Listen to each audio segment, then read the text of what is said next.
So training camp days away. We're really close to training camp being here. It's on the horizon. And yes, the Browns do report to camp, obviously, but also there are other teams that are very important to what the Browns want to do this season that are going to be reporting to camp. And one of those teams is the Ravens. And, when we talk Ravens on this channel, we have to bring in longtime friend of the show, Ingravenvids. Ingraven, how you doing today, man? I'm good. How you doing today? Good, man. So it's an interesting place, I think, Raven fans in on as compared to Browns fans, right? Where Raven fans kind of been hitting their heads against the ceiling so far, and they're trying to figure out that way to break through, right? A 10-6 year, 14-2, and then 11-5 last year with a second round playoff berth. They're really trying to get through this threshold, whereas the Browns only really had the one season so far of real success. So for the Ravens this year, what do you think is going to be their key, the big difference this season for them to be able to get through that hump? It's got to be the passing game when people know it's coming. And it's got to be really the evolution of the passing game. That's why I think that Ravens' biggest moves this offseason, it wasn't adding Kevin Zeitler on the offensive line. It wasn't adding Sammy Watkins at wide receiver. It wasn't drafting Rashad Bateman at wide receiver in the first round. Ravens' biggest moves this offseason were adding T. Martin and Keith Williams, two wide receiver coaches that are looking to really up this passing game. Because with Greg Roman, who is Ravens' offensive coordinator, we know the run game is going to be great. But Greg Roman, in his tenure as an offensive coordinator, not just with the Ravens, with the Bills, with the 49ers, he's been very consistent. Run game, always top five at least. But passing game is usually bottom five. So with the Ravens, they brought in coaches that specialize, that those coaches' strength is Greg Roman's weakness. So that can really be the part of the offense that really takes the Ravens to the next level and allows them to take that next step moving forward. Wide receiver play, you mentioned it brought in some coaches to kind of help out with that, has been like kind of a consistent nagging issue with the Ravens, right? Where you're not getting the production that you wanted out of certain guys. Who on this roster, or whom on this roster, might be multiple individuals, makes you feel differently about this year's team versus last year's? I would say continuing with Hollywood, but also with the additions of Sammy Watkins and Rashad Bateman, who I mentioned before.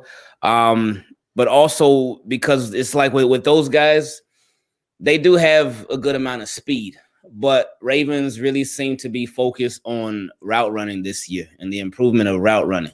And Rashad Bateman, he was literally the first wide receiver from college before the draft. He was the first wide receiver whose film that I watched, and I loved him. Fell in love with him. I'm like, oh, yeah, I really want Ravens to get this guy. Please, Ravens, draft him, because what stood out to me the most was his route running and how great of a route runner he was and how good of hands he had.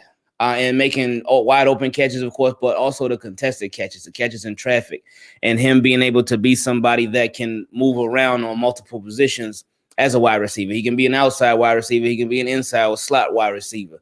And it really seems like as if all the wide receivers we have that ability. We don't have that premier outside guy at wide receiver. Hopefully somebody develops into that, but we don't have that premier guy at outside wide receiver. But we have guys that can move inside and outside.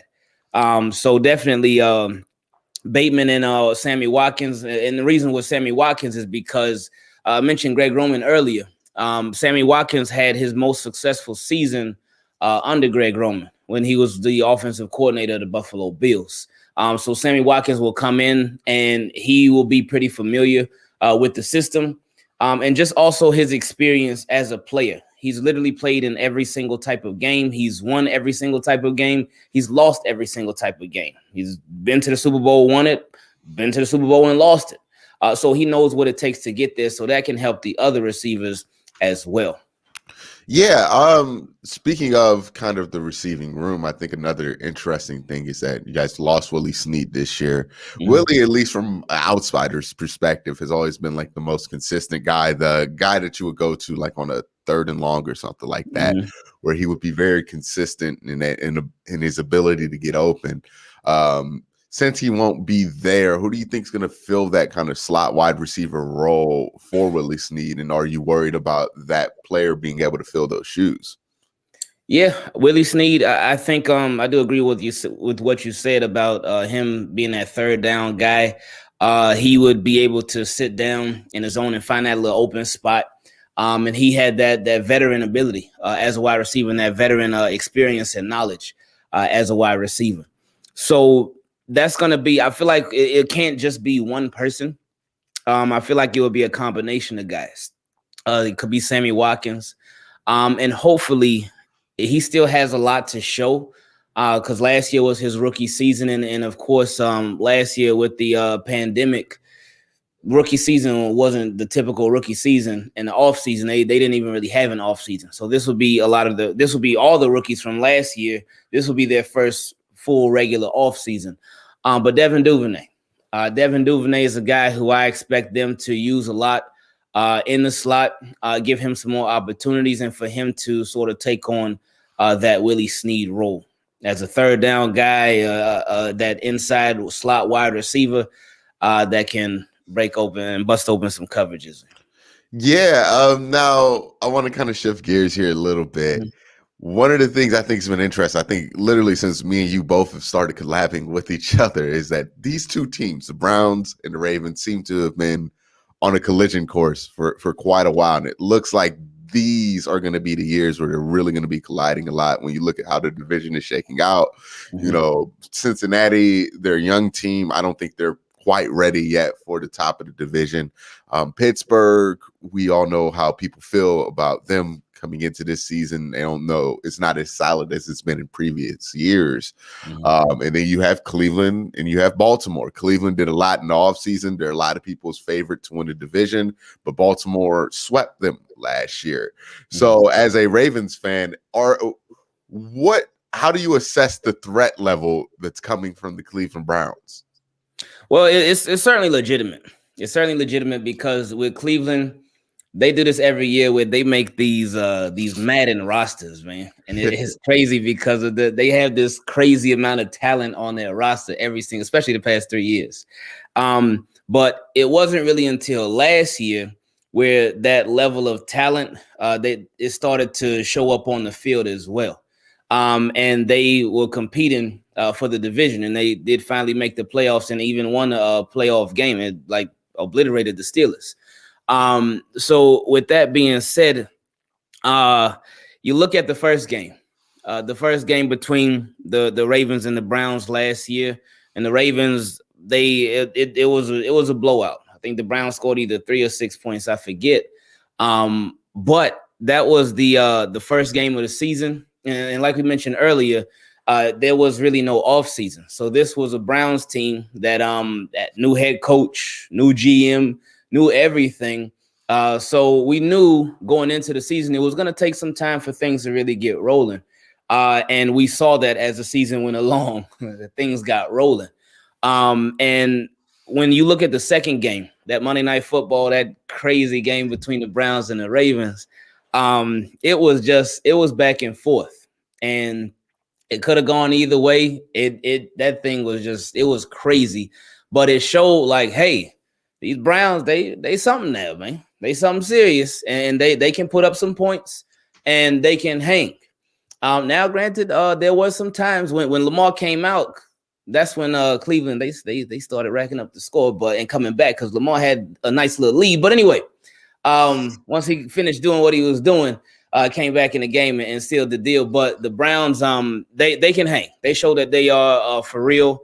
And especially with how they handled the Steelers in the playoffs in that game, it was ugly from that first quarter. They just ran away with it. Steelers tried to fight back, but Browns said, "No, we got this. We're good."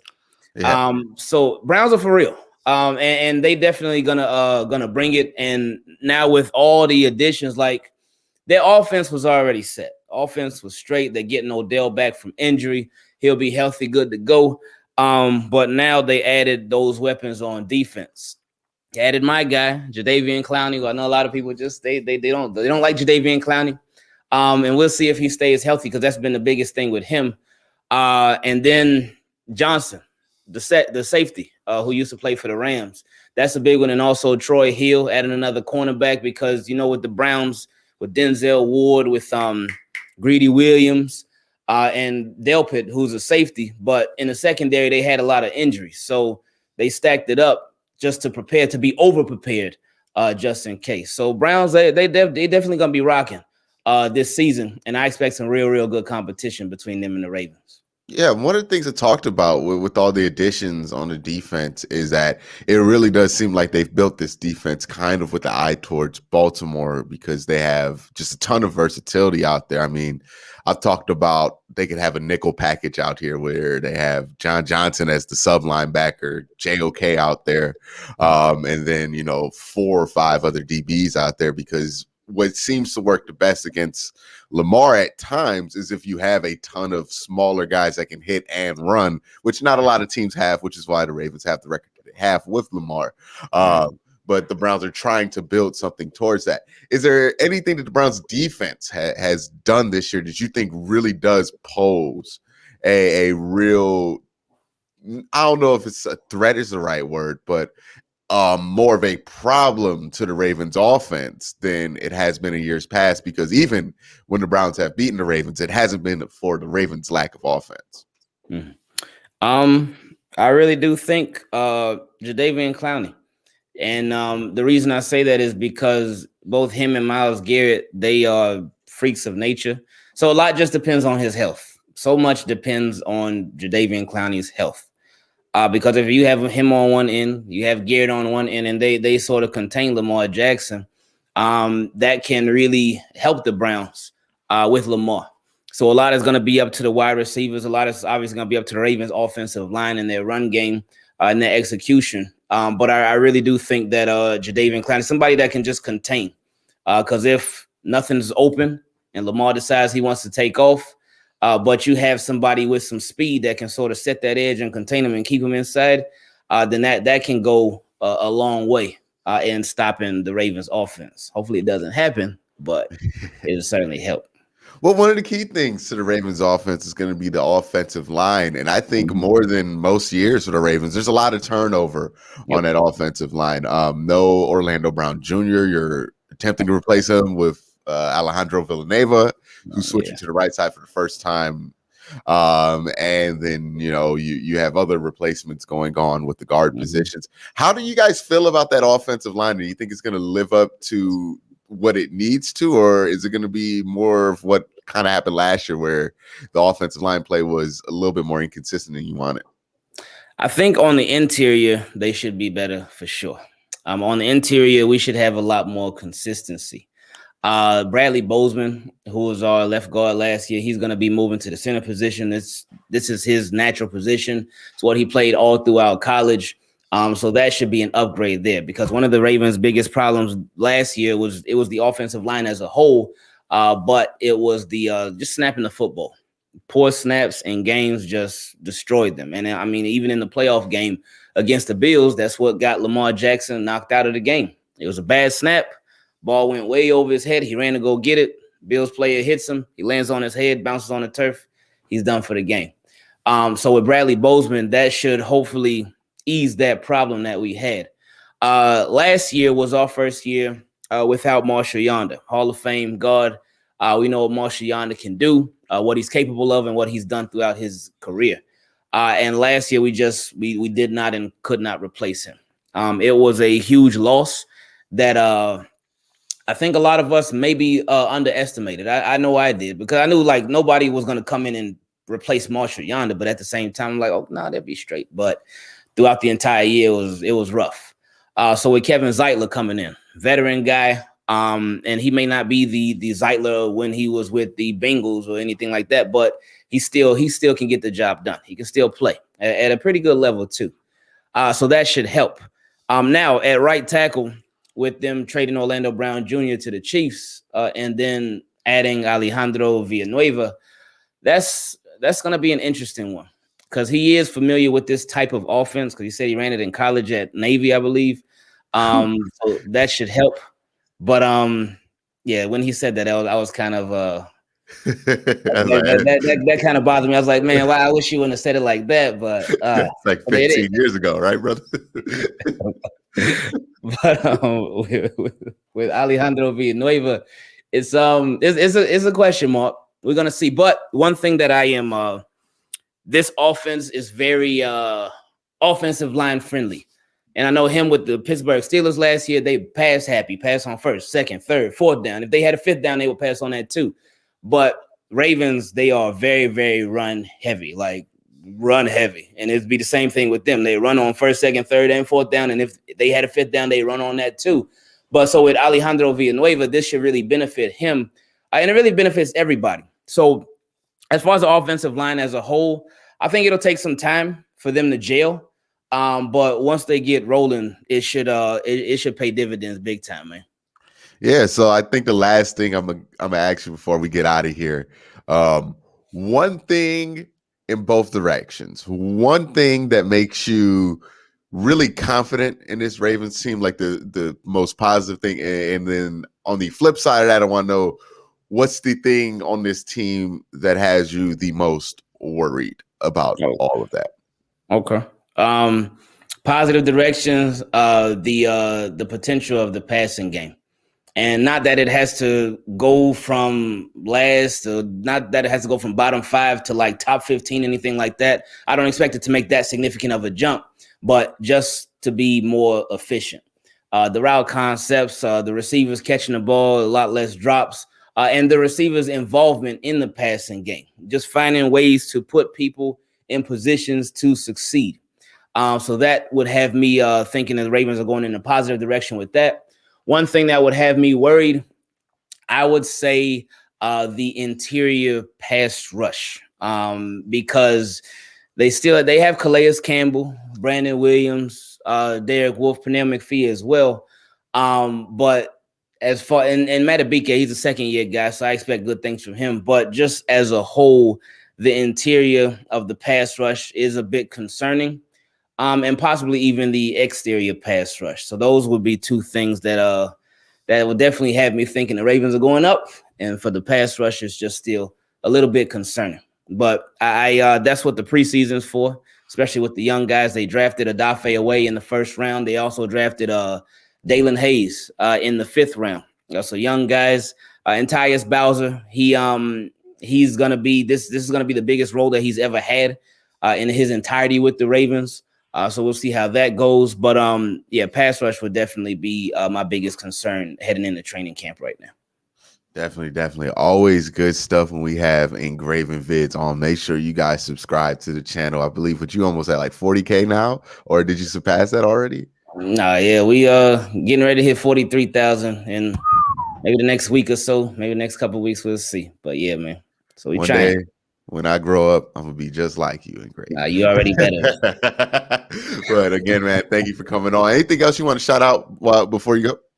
Nah, shout out you, man. Shout out your grind, shout out your work ethic, and even shout out to your Browns, man, because this is something that I remember when you came to training camp a couple years back.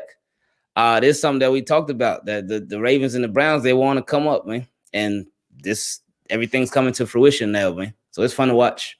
Yeah, definitely. It's fun to watch. Both games going to be super late. You know we're going to have them live streams going. But again, man, thank you for coming on, Graven. Oh, yeah. Everybody else checked out the video. Make sure you guys have a great day. Have a good night.